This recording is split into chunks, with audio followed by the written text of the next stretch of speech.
JKC खबर अब तक में आप सभी का स्वागत है। मैं हूं आपके साथ निशा शर्मा। ये नजर डालते हैं अब तक की प्रमुख सुर्खियों पर।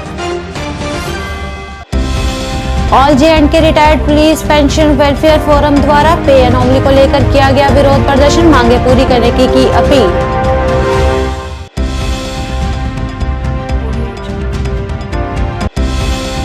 आरएसपुरा में रहने वाली प्रभ्यत कौर ने ताइक्वांडो चैंपियनशिप में गोल्ड मेडल हासिल कर किया जम्मू कश्मीर का नाम रोशन, सम्मानित करने पहुंचे बीडीसी अध्यक्ष दिलीप कुमार। पीएसएजे के अध्यक्ष जीएन वार ने कहा कि स्कूलों को टैग करना और निजी स्कूलों पर JKBOSE किताबें थोपना पहले से ही खराब शिक्षा प्रणाली की ओर खराब कर देगा। दक्षिण कश्मीर के शोपियां जिले के चोटी गांव में मुठभेड़ के दौरान मारा गया एक आतंकी, लश्कर-ए-तैयबा से था ताल्लुक।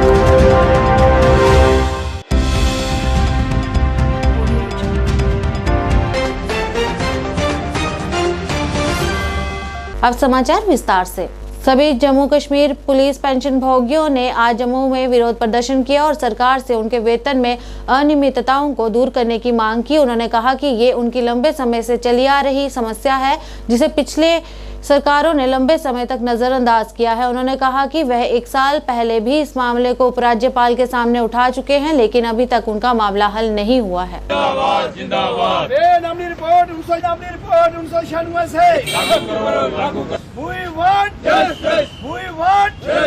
हम क्या चाहते, हम क्या चाहते, इंसाफ के आगे। आज तक ये हल नहीं हुआ। जितनी भी गवर्नमेंटें आई हैं, जितने भी ऑफिसर आए, सबको हमने रुजू किया और रिप्रेजेंटेशन दी, तो किसी ने इस हमारे मसले को हल करने की हिमाकत नहीं की। सब उन्होंने टाइम किल किया, लारे वादे और झांसे ही दिए।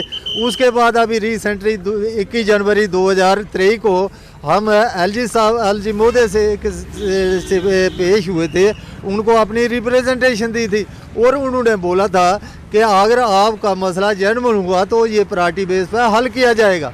तो उन्होंने लेटर भी पता नहीं गॉड नोज लिखा है होम और फाइनेंस को, लिहाजा आज साल हो गई है, फिर जनवरी आ गया 24, तो लिहाजा किसी ने हमारी बात को नहीं सुना। पता नहीं वो फाइल कहाँ धूल चाट रही है। तो आपके माध्यम से हम एलजी साहब से गुजारिश करेंगे कि इस मसले को हल किया जाए ताकि सीनियर सिटीजन को इसकी राहत मिले। जिन लोगों ने मुल्क की सालमियत, एकता, अखंडता के लिए अपनी जानों तक निशावर की है, मुल्क की सालमियत के लिए, और अपने हमारे कई साथी जान बहक हुए, शहीद हुए, और गर्मी सर्दी धूप मतलब कितनी सख्त तरीन ड्यूटी देने, 24 आवर ड्यूटी देने के बावजूद आज ये हशर है कि हम लोग सड़कों पर उतर कर अपनी मांगों के लिए प्रोटेस्ट और धरना कर रहे हैं। ये काबिल मजम्मत है और जितनी भी गवर्नमेंटें आई हैं सबों ने यही रवैया अख्तियार किया है। तो हमने सोचा था कि ये मसला एलजी साहब जल्दी इसको हल करेंगे, मगर अभी उसी डगर पर चल रहे हैं। नई दिल्ली में हाल ही में संपन्न हुई भारत नेपाल ताइक्वांडो चैंपियनशिप में आरएसपुरा लिंक रोड में रहने वाली 7वीं कक्षा की छात्रा प्रभ्यत कौर पुत्री हरप्रीत सिंह ने अंडर 14 में गोल्ड मेडल हासिल कर प्रदेश जम्मू कश्मीर का नाम रोशन किया है। जम्मू के संस्कृत स्कूल की छात्रा प्रभ्यत कौर की इस सफलता के बाद घर में खुशी का माहौल बना हुआ है। वहीं घर में लोग मुबारकबाद देने के लिए भी पहुंच रहे हैं। इस मौके पर बीडीसी अध्यक्ष मीरा साहिब दिलीप कुमार ताइक्वांडो चैंपियनशिप में गोल्ड मेडल हासिल करने वाली छात्रा प्रभ्यत कौर के घर पहुंचे और उन्हें बधाई देकर सम्मानित किया गया। इस अवसर पर पंचायत के पूर्व सरपंच राजेंद्र सिंह नथु, समाज सेवक वंजीत सिंह आजाद के साथ साथ गोल्ड मेडल हासिल करने वाली छात्रा के परिजन भी मौजूद रहे।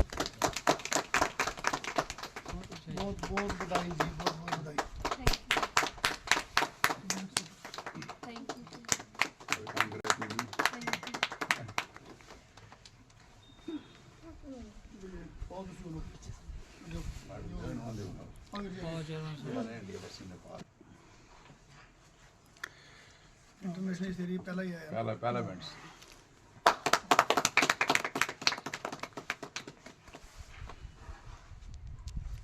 एक मिनट एक ग्रुप दी फोटो ये पूरे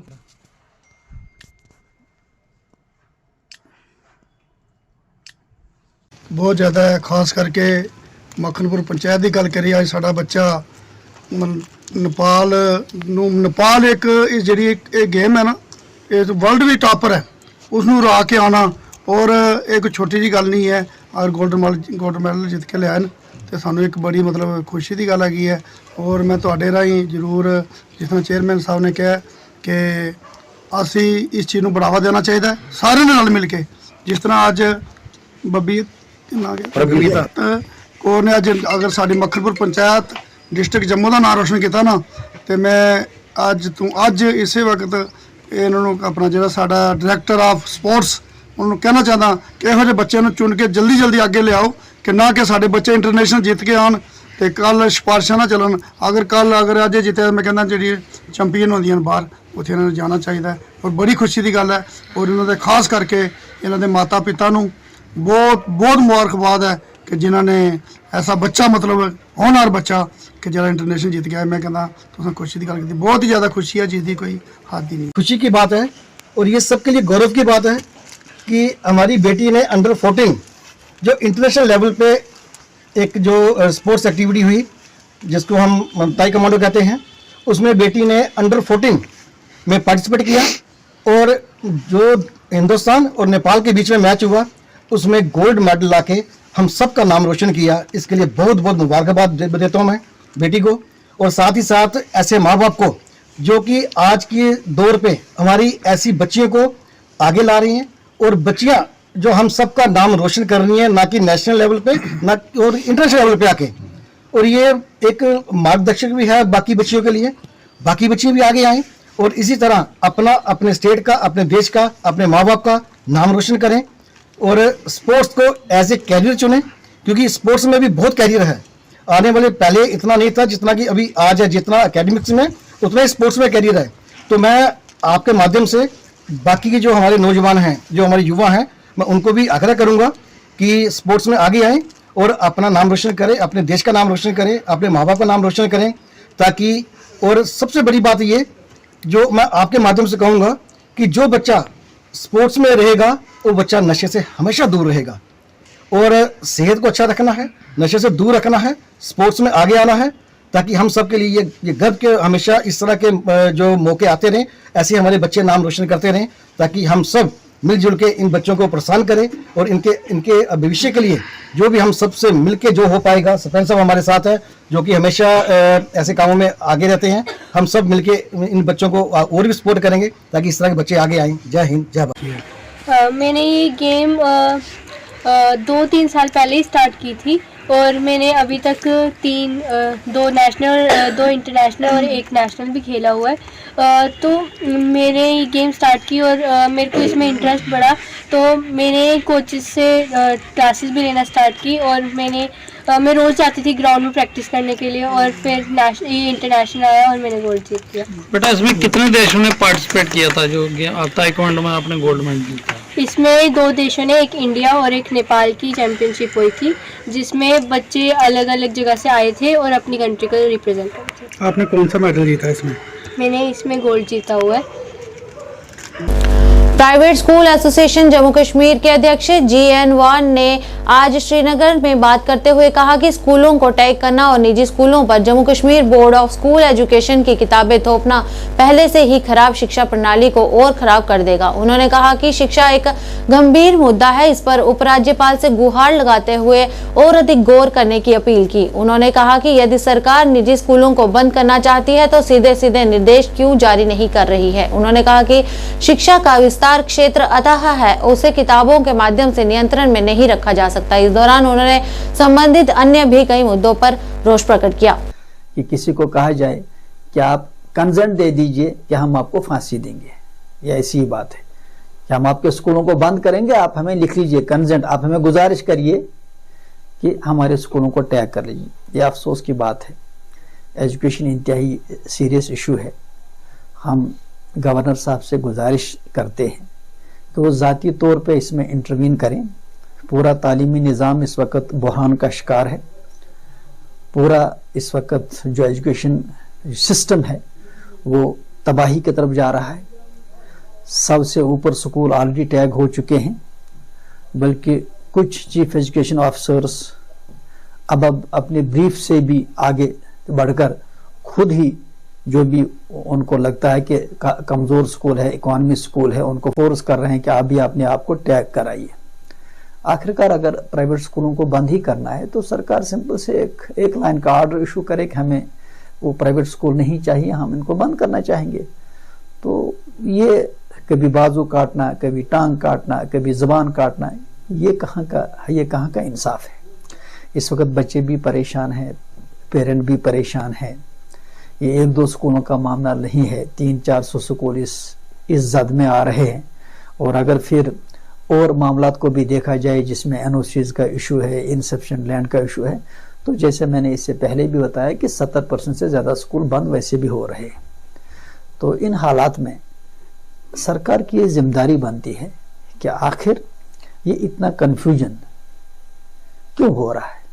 अगर हाईकोर्ट के बाकायदा ऑर्डर्स हैं, मैंने इससे भी पहले कहा कि 4 अलग अलग बेंचों के 30 से ज़ायद ऑर्डर्स हैं, सरकार उन ऑर्डर्स को इम्प्लीमेंट क्यों नहीं कर रही है।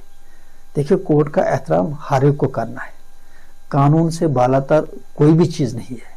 मैं बोर्ड के चेयरमैन साहब से गुजारिश करना चाहूँगा कि क्या आपके लिए हाईकोर्ट ऑर्डर्स कोई वक़्त नहीं रखता है। आप जो लगातार हाईकोर्ट ऑर्डर्स की वायलेशन कर रहे हैं, क्या आप अपने आप को हाईकोर्ट से ऊपर समझते हैं। दूसरी बात, अगर आपका अपना बच्चा किसी स्कूल में होता, क्या आप उस स्कूल को टैग कर लेते। मैं इससे पहले भी बार बार गुजारिश कर चुका हूं कि एजुकेशन कोई सियासत नहीं है, education is politics neutral. Education एक कौम का मुस्तकबिल होता है। इस वक्त जिस दौर से जम्मू कश्मीर का एजुकेशन सिस्टम गुजर रहा है, अब देखिए, अब स्कूल भी सड़कों पे आने पर मजबूर है। अभी recently private school association Jammu division ने बाकायदा तौर ऐलान किया है कि हम 10 जनवरी को सड़कों पे आएंगे, हम प्रोटेस्ट करेंगे। आखिरकार जिन लोगों का काम तालीम देना है, जिन लोगों को स्कूलों में होना चाहिए। दक्षिण कश्मीर के शोपियां जिले के चोटी गांव में पुलिस सेना और सीआरपीएफ की एक संयुक्त टीम ने इलाके में आतंकवादियों की मौजूदगी के बारे में विशेष जानकारी पर घेरा और तलाशी अभियान शुरू किया। उन्होंने कहा कि आतंकवादियों द्वारा बलों पर गोलियां चलाने के बाद तलाशी अभियान मुठभेड़ में बदल गया, जिन्होंने जवाबी कार्रवाई की। इस मुठभेड़ में एक स्थानीय मिलिटेंट मारा गया है। मारे गए मिलिटेंट की पहचान चेक चोलन के गुलाम रसूल भट्ट के बेटे बिलाल अहमद भट्ट के रूप में की गई है। मिली जानकारी के अनुसार मारा गया आतंकी मिलिटेंट संगठन लश्कर तैयबा से ताल्लुक रखने वाला था।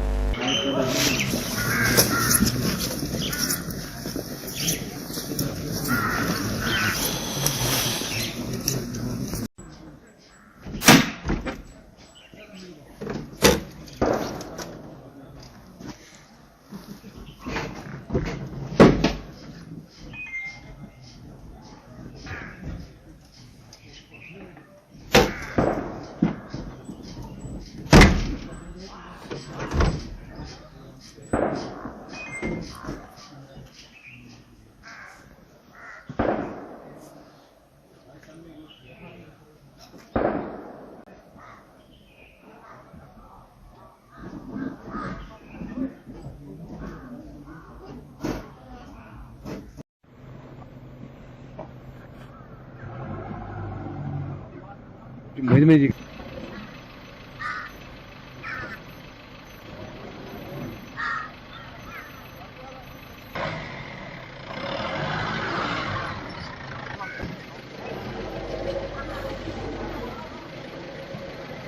जम्मू के पुंछ लंबेरी में स्लाइडिंग की वजह से घरों को काफी नुकसान पहुंचने के कारण स्थानीय लोगों ने रोष प्रकट कर नेशनल हाईवे को बंद कर दिया। इस दौरान स्थानीय लोगों ने बताया कि लैंडस्लाइडिंग के कारण कभी भी कोई बड़ा हादसा हो सकता है तथा इस समस्या को हल करने के लिए बीआरओ और संबंधित विभाग से आग्रह भी किया गया, पर विभाग की लापरवाही के कारण कोई भी सुनवाई नहीं की जा रही है तथा इस मौके पर तहसीलदार चौकी इंचार्ज प्रभारी मौजूद रहे और इस मुद्दे को जल्द से जल्द हल करने का आश्वासन भी दिया। और उन्होंने कहा कि जिन लोगों के घरों को क्षति पहुंची है उन्हें उचित मुआवजा देने की रणनीति बनाई जाएगी।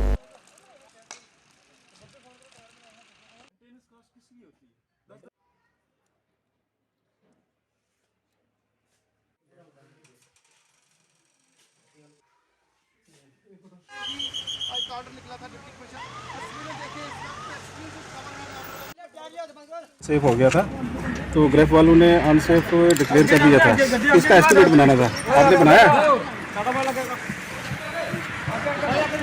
कुलदीप राज। ये लमेड़ी ये जो है ना सियोट ब्रिज के पास, ये हॉस्पिटल के पास। आज की डेट में सब चीज़ें सुंदर बनी है। अच्छा अच्छा, तो आपके पास कोई लेटर नहीं आया? अच्छा ठीक है। सर इनका मकान सर ये इनका मकान है, इनका मकान है सर। हाँ बिल्कुल नजदीक है सर, बिल्कुल टूटा हुआ है पूरा। 2 साल से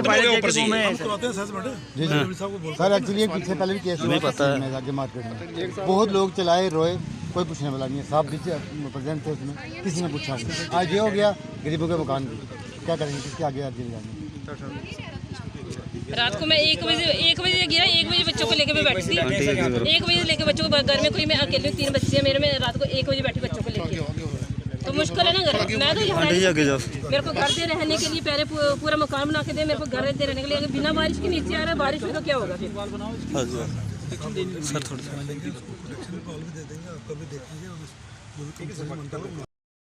सुबह के यहाँ पे एडमिशन साहब जी आए हुए हैं और घर का मौका देखेंगे चले गए हैं। थोड़ी देर वहीं बैठे हैं, तो रोड में हम बैठे हुए हैं और ना ही तो हमें कुछ बता रहे हैं। तो उनका कब से कह रहे हैं कि यहाँ से यहाँ पे मौका देख के नीचे आइए और हमें बताइए हम क्या कर रहे हैं। क्या मांग रहेगी आपकी, क्योंकि सुबह से जब हमारे मकान डिसमेंटल है, इनका पूरा आज ही सारा कुछ क्लियर होना चाहिए। आज के आज हमें पूरे इनके डॉक्यूमेंट क्लियर करके हमें ये पेमेंट बना के दे दें। क्योंकि आपने हाईवे को जो है वो अब बंद कर दिया गया है। करना था जब क्योंकि काफी देर से आज रात 2 बजे से हम बोल रहे हैं, रात के 2 बजे से हम इनका वेट कर रहे हैं कि चलो हम कुछ नहीं लेंगे, कुछ नहीं करेंगे। अभी आए हैं घर पे बैठ के वहीं पे घूम रहे हैं, तो हम वेट कर रहे हैं काफी देर से। आइए हमें बताइए। यहाँ पे चाय पीने के लिए बुलाया गया एडमिनिस्ट्रेशन को, सीधी गल करो। एडमिशन आया और मौका देख के हमें बताया जाए, और वो कभी किसी को फ़ोन कर रहे हैं, वो भी किसी को फ़ोन कर रहे हैं आगे। हमारे पास कोई मैन बंदा आया भी नहीं अभी तक। देखो अभी जेई आया था DRO का, उससे बात हुई है। वो कह रहा है कि मैं ऊपर अपने सीनियर ऑफिसर से बात कर रहा हूँ। इतनी देर से बात किया, डायरेक्ट मैंने उसको यहाँ पर कॉल किया है, वो आ रहा है यहाँ पर। अभी जैसे पहुँचता है तो हम कोई ना कोई स्ट्रेटजी बना के ये जो इनका नुकसान हुआ है या इनके मकान को जो डैमेज हुआ है उसको कंपनसेट करने की पूरी कोशिश करें। क्यों मकान को डैमेज हुआ है, क्योंकि ये जब स्लाइड आई है तो उसकी वजह से डैमेज हुआ है मकान को। हम असेस करेंगे, जो भी कंपनसेशन बनेगा हम पेमेंट करवाने की पूरी कोशिश करेंगे। तो इनका कैसा कहना है, जो रोड का अथॉरिटी वाले, इनका क्या कहना है, इन्होंने क्या जवाब इनका है? ये कह रहे हैं कि अभी हम DPR बनाएंगे। हम कोशिश कर रहे हैं कि टेम्परेरी रेस्टोरेशन के लिए कुछ ना कुछ जो है वो इंतजाम किया जाए। पहले उसके लिए भी अभी मेरी बात हुई है इनसे। ये कह रहे हैं कि हमने DPR बना के भेजा हुआ है, जैसे फंड्स आएंगे हम उस काम को स्टार्ट करेंगे। तो अभी सर रोड को फिलहाल लोगों ने क्लोज कर दिया, तो क्या रोड अभी बात चल रही है इनसे, तो रोड खुलेगी। नेशनल हाईवे है, ये थोड़ा बंद कर, रोड तो खुलेगी। देखो इसमें साफ साफ जो है कि BRO की मिली भगत है। जो कंपनी यहाँ पे काम कर रही थी उससे मोटा पैसा जो है कि BRO ने ऐंठा हुआ है। रात को 1:30 बजे से जो बस्ती गिरी हुई है, सुबह 2 घंटे से हम सिविल एडमिनिस्ट्रेशन के साथ नेगोशिएट कर रहे हैं कि भाई अगर हमारा नुकसान हुआ है वो नुकसान पूरा करो। और कभी जो जेई है फ़ोन कर रहा है कि मेरा फ़ोन जो ऊपर वाला नहीं उठा रहा, जे वाला बिल बनाने की अथॉरिटी मेरी नहीं है, तो उस जेई को यहाँ पे भेजा किस लिए है? लोगों को पागल बनाने के लिए। तहसीलदार साहब मौके पे खड़े, ये भी बेबस होकर बैठे हुए हैं। ये BRO वालों को बोल रहे हैं कि आप उसको फोन करो, आप उसका नंबर मुझे दो, आप ये करो, आप ये करो। यार आप फर्स्ट क्लास मजिस्ट्रेट हो, अभी सस्पेंशन ऑर्डर निकालो जो जहाँ पे कंट्रैक्टर काम कर रहा था। मैं था अगर मैं था किसी बड़ी इसमें गुस्सा नहीं है, ये जायज़ है बिल्कुल, क्योंकि इससे तो बेहतर है, मरना ही अच्छा है। क्योंकि पूरा सिस्टम ही जो है नीचे आज जो कहा लोगों ने जो रोड बंद की है, नेशनल हाईवे हम बंद भी कर सकते हैं। पहले तो तैयार किया, कुछ नहीं उन्होंने किया। 2 साल से पहले क्या करके देगी? 2 साल कभी रजौरी, कभी जम्मू, कभी सुंदरबनी, कभी आगे पीछे ऐसे घुमा रहे हैं, कुछ भी उन्होंने किया। ग्रेफ वालों ने अभी तक आपका कोई इधर नहीं रह सकती, मेरे को कहीं घर दे दे। जब तक ये पूरा ना होगा मैं कहीं इधर नहीं रह सकती। बच्चों को लेके बिना आपकी मांग क्या है, आपकी क्या डिमांड है? कि हमारी भरपाई की जाए। क्या भरपाई क्या होनी चाहिए? हमें मकान पूरा बनवा के दें कहीं, तो फिर इधर तो नहीं रह सकते हम। अगर बिना बारिश के नीचे आ रहा है, अगर बारिश लगी तो फिर तो सारा नीचे आएगा। बच्चों को लेकर मैं कैसे रहूँगी फिर?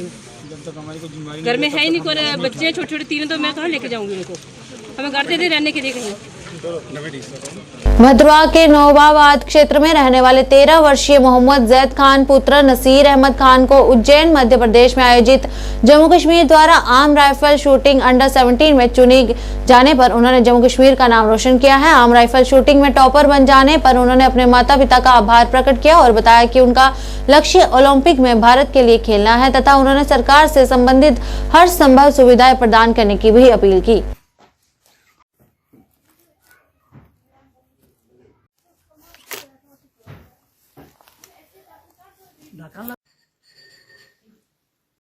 शूटिंग के फिर इंडोर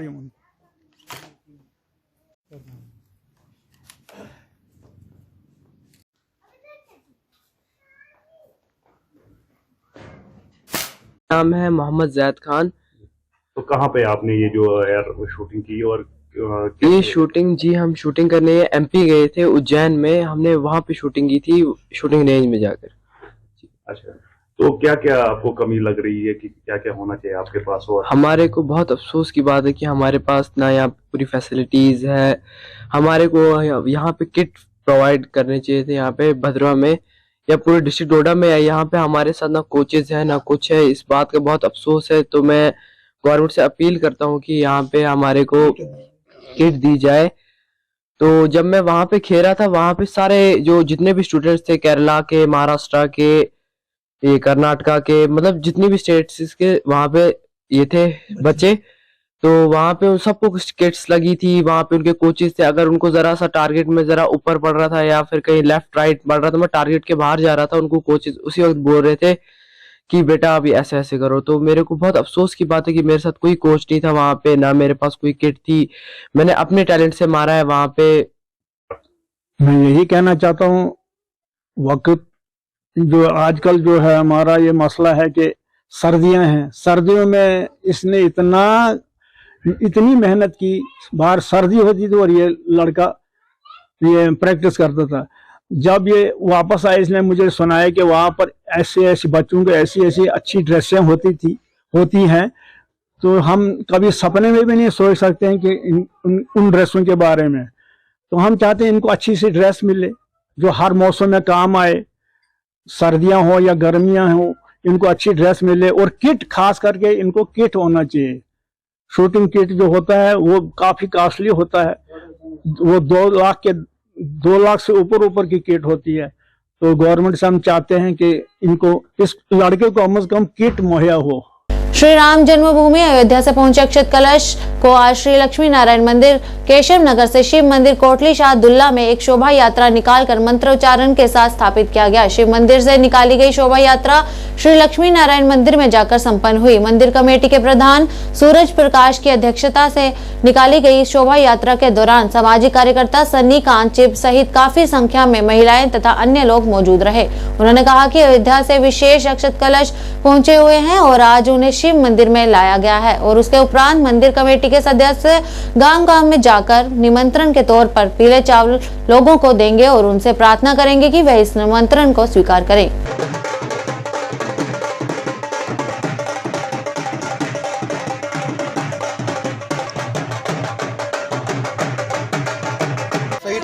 और ये विश्व शांति के लिए जो ये यात्रा निकाली जाती है और हमारे अयोध्या में राम मंदिर जो मूर्ति स्थापना होने जा रही है उसके जो अक्षर जहाँ पे लाए गए थे उनकी यात्रा निकल रही है। तो सभी का हम धन्यवाद करते हैं, सभी का हम स्वागत करते हैं कि ये कार्य में बढ़ चढ़कर भाग लें और पुण्य के भागी बने। पहले मैं पूरे देश वर्ष में भारतवर्षपुर आरसपुरा वासियों को जय श्री राम। और मैं बोलना चाहता हूँ कि आज लक्ष्मी नारायण मंदिर यहाँ कश्यप कॉलोनी के अंदर कोटली शाहदुल्ला के अंदर, यहाँ से हमारी अक्षय कलश यात्रा जो कोटली शाहदुल्ला शिव मंदिर मेन रोड पे नहर के साथ जो है वहाँ पे जो है अक्षय कलश यात्रा ली जा रही है वहाँ पे। और हम 22 जनवरी को जो पूरे भारतवर्ष के अंदर एक दीपावली जैसा माहौल है और हमारे भगवान श्री राम का मंदिर का जो निर्माण हो रहा है उसके चलते तमाम भारतवर्ष के अंदर खुशियां हैं और एक त्योहार की तरह जो है माहौल बना हुआ है। और उस 22 जनवरी को जो है हम तमाम भारतवर्ष को जो है मुबारकबाद देना चाहता हूं और उनको शुभकामनाएं देना चाहता हूं कि जैसे भगवान श्री राम का हम मंदिर बना के निर्माण अपना करेंगे, वैसे ही भारत के अंदर जो है सद्भावना, प्रेम, साथ देख के जो है भारतवर्ष के अंदर ऐसे ही जो है प्रेरणा भारत के अंदर जो है आती रहे और सनातन धर्म का जो प्रचार है, सनातन धर्म को जो सनातनियों को जो है एकजुट होके भारत के अंदर भारत की एक प्रगति की तरफ जो लेने के लिए भगवान श्री राम से हम प्रार्थना करते रहेंगे। जय श्री राम। भारतीय जनता पार्टी ने आज उत्तरी कश्मीर के बांदीपुरा जिले के जालपोरा इलाके में कार्यकर्ताओं की बैठक आयोजित की, जहां सैकड़ों कार्यकर्ताओं ने बैठक में भाग लिया। बैठक की अध्यक्षता भारतीय जनता पार्टी बांदीपुरा के महासचिव मंजूर अहमद डार ने की। उनके साथ पार्टी के अन्य नेता भी मौजूद रहे। बैठक के दौरान नेशनल कॉन्फ्रेंस के कई कार्यकर्ता पार्टी नेता मंजूर अहमद डार की उपस्थिति में भारतीय जनता पार्टी में शामिल हुए, जिनका पार्टी में स्वागत किया गया। इस दौरान कार्यकर्ताओं ने मंजूर अहमद डार को क्षेत्र की समस्याओं से भी अवगत कराया, जहां नेताओं ने उन्हें आश्वासन दिया कि हर समस्या पर उच्च अधिकारियों से चर्चा कर समाधान कराने का प्रयास किया जाएगा ताकि लोगों को परेशानी नहीं हो।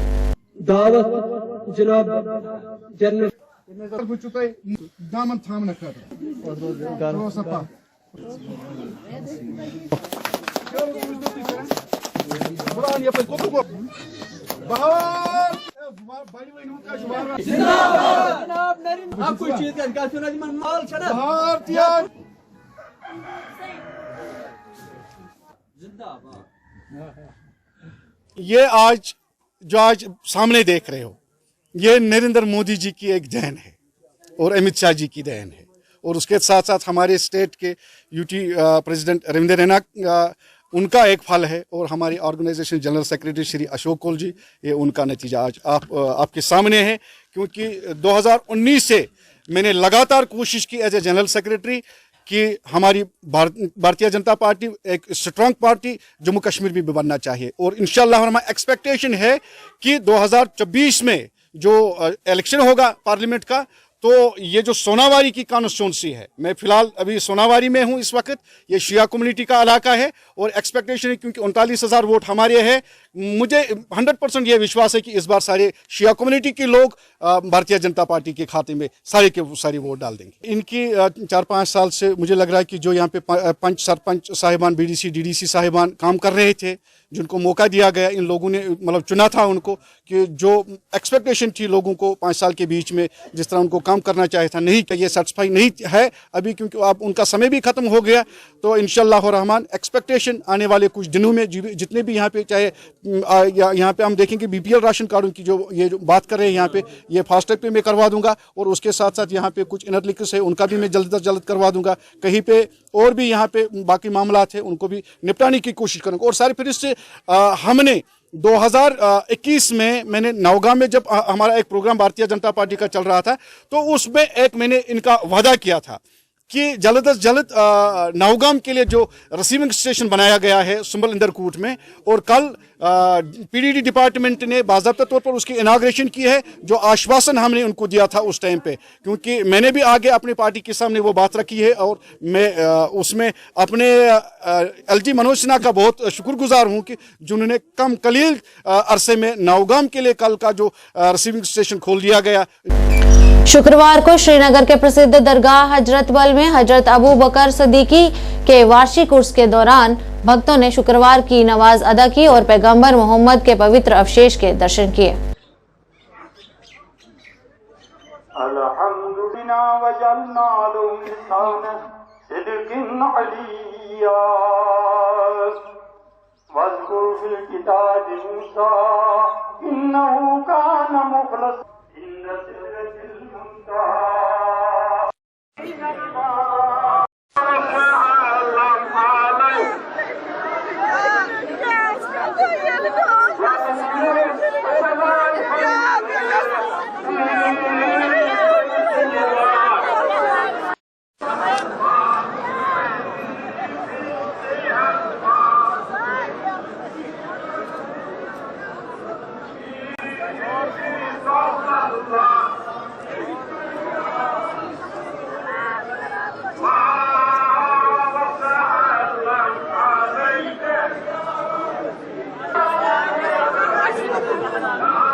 आज के इस अंक में बस इतना ही। नए अंक लेकर फिर हाजिर होंगे, तब तक के लिए दीजिए इजाजत। नमस्कार।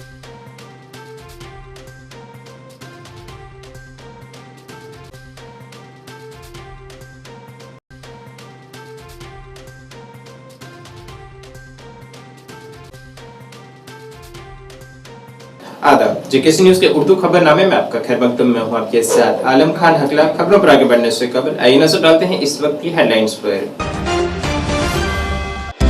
शोपियां जिले के चोटीगांव इलाके में सिक्योरिटी फोर्सेस और दहशतगर्दों के दरमियान झाड़ी झड़प में एक दहशतगर्द किया गया हलाक।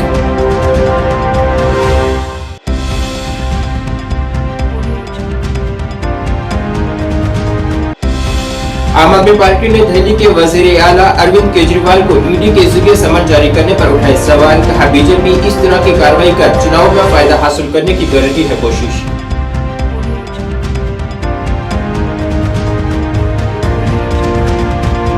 जम्मू कश्मीर में शदीद सर्दी की लहर जारी। डल झील का अंदरूनी हिस्सा हुआ मुंजमद। 13 जनवरी तक मौसम खुश्क रहने का इम्कान।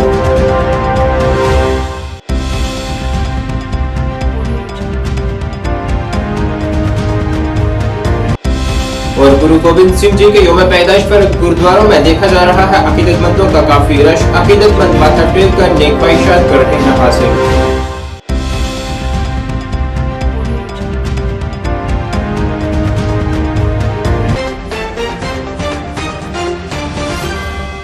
अब खबरें तफसील से। जम्मू कश्मीर के शोपियां जिले में आज सिक्योरिटी फोर्सेस और दहशतगर्दों के दरमियान एक तसादम शुरू हुआ है, जिसमें एक दहशतगर्द हलाक कर दिया गया है।